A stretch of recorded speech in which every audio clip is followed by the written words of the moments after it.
Harvest day has arrived. Months of hard work in tending your garden has finally paid off, and it's time to cut those beauties down and prep them for drying, curing, and...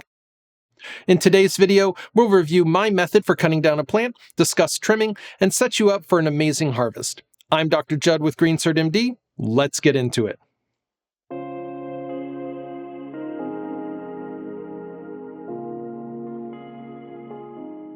To our returning viewers, we're glad you're here, and if you're new, welcome. Please take a moment to hit like, smash that subscribe button, and ring the bell so you don't miss out on any of our upcoming content. Also, if you'd like to support the channel, consider supporting us on Patreon, where you'll be entered in our monthly giveaways for things every grower loves. Finally, just a reminder, this video is for educational purposes only. I am not diagnosing or treating any condition you may have, and please comply with all laws wherever you may live. So our last video about flushing certainly stirred up the comment section. People seem to have a strong opinion one way or another, and I just wanted to take a quick second to reiterate that you should do what works for you, and feel free to experiment. Find what works best for your specific grow conditions, and don't be afraid to try new things because we're all here to learn and, well, grow in our growing skills.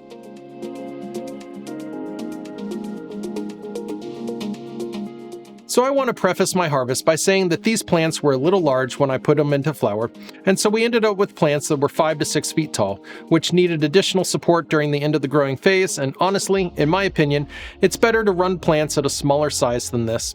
So I don't want any of the new growers out there thinking that this is the size you want your plants to be at the end. Ideally, I would have flipped it around 24 inches, and I would have had plants in the 40-inch range at the time of harvest, not 60 to 70 inches.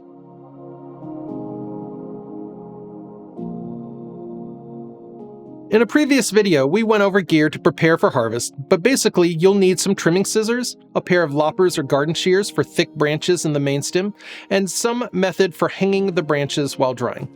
I prefer Sabotin scissors, and stay tuned, we have some new products from them that we'll be debuting in an upcoming video. I also use stainless steel hangers such as these to hang my branches. I will also have some nitrile gloves available so my hands don't get sticky while handling the plants, and isopropyl rubbing alcohol and some paper towels so that I can clean my scissors.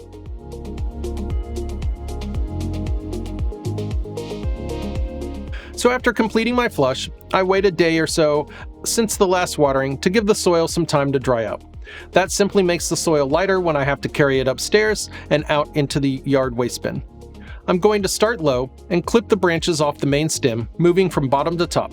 I take those branches, invert them, and before hanging them to dry, I will suspend them over my workbench and simply clip off the fan leaves and the largest sugar leaves so I can remove the moisture contained in those leaves from the system.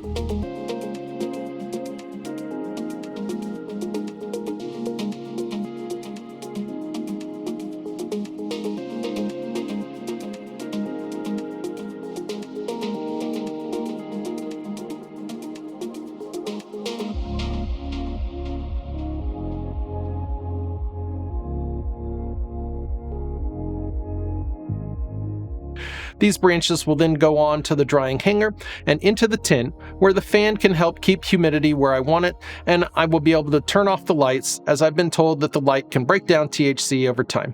I look forward to your comments down below regarding the veracity of that claim.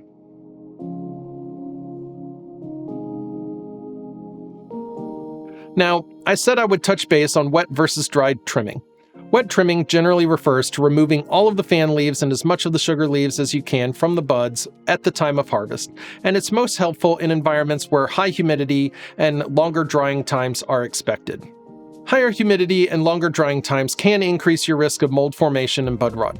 Dry trimming, on the other hand, would be to leave the sugar leaves in place and trim those off once the branch of the flowers that has completed drying. This works best in places with low humidity levels, which allows the buds to dry at a slower rate, but risks the formation of mold in pockets of moisture. We'll further discuss trimming in its own upcoming video, but this again will be a technique chosen based on your specific environmental situation. For me personally, I adopt what I would call wet trimming light, in that I only go after the fan leaves, which should really be removed at this time regardless of trimming method, and then just the largest fan leaves at this time, leaving the majority of them for trimming later once drying is complete. So there you go. Our harvest is complete, and drying, trimming, and curing lie before us. This post-harvest phase is where we will shape our harvest in a way to get the best aesthetics, curate a wonderful aroma, and come away with the smoothest experience when consuming. If you found this video helpful, consider supporting us on Patreon, link in the description below, where you'll have access to our expert growers for all of your growing questions. Also, please leave a comment below and let us know how you like to harvest your plants and prepare for trimming. So that's it for now, and until I see you again, puff puff and pass it on.